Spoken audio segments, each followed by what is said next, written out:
Hello guys, നമ്മളൊരു കസ്റ്റമറുടെ വീട്ടിൽ ചെയ്തേക്കണതാണ്. അപ്പോൾ നിങ്ങൾ ജസ്റ്റ് ഒന്ന് കാട്ടാൻ തോന്നി.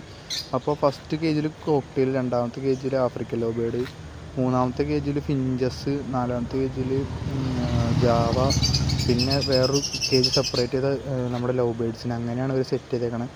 അപ്പോൾ നമ്മുടെ കയ്യിൽ നിന്ന് തന്നെ വാങ്ങിച്ചേക്കണ കോക്ടെയിലും ആഫ്രിക്കൻ ലവ് ബേർഡ് അത്യാവശ്യം ബ്രീഡാവുന്നുണ്ട്. കോക്ടെയിൽ നല്ലോണ്ട്, അത് അങ്ങനെ ബ്രീഡായി തുടങ്ങിയിട്ടില്ല. പിന്നെ ജാവ, ഫിഞ്ചസ് അങ്ങനെ എല്ലാം ആവുന്നുണ്ട്. ലവ് ബേർഡ് നല്ലപോലെ ആവുന്നുണ്ട്. നമ്മളിവിടെ തന്നെ പിടിച്ച് നമ്മുടെ കടയിൽ സെയിൽ ചെയ്യാറുണ്ട്. അപ്പോൾ ഇവർ ജാവയും ഫിഞ്ചസും മറ്റേ ലവ് ബേർഡ്സും ഫുള്ളായിട്ട് നിർത്താൻ പോകുമെന്ന് പറഞ്ഞു. അപ്പോൾ അവർക്ക് മറ്റേ കോക്ടെയിലും ആഫ്രിക്കൻ ലവ് ബേർഡും മാത്രം സെറ്റ് ചെയ്താൽ അത് മാത്രം നിർത്തിയിട്ട് ബാക്കിയെല്ലാം പിടിച്ചോളാൻ പറഞ്ഞു. അപ്പോൾ അത് പിടിക്കാൻ വേണ്ടി വന്നതാണ്. അപ്പോൾ അവരുടെ ആ ഒരു സെപ്പറേറ്റുള്ള കേജും കൊടുക്കാനുണ്ട്. അപ്പോൾ ലവ് ബേർഡ്സും ജാവയും ഫിഞ്ചസൊക്കെ നമ്മുടെ കടയിൽ സെയിൽ ചെയ്യുന്നുണ്ട്. അപ്പോൾ ആവശ്യമുള്ളവർ കോൺടാക്ട് ചെയ്യുക. ഇതേപോലെയുള്ള അപ്ഡേറ്റ്സ് നമ്മുടെ ചാനൽ സപ്പോർട്ട് ചെയ്യുക, സബ്സ്ക്രൈബ് ചെയ്യുക.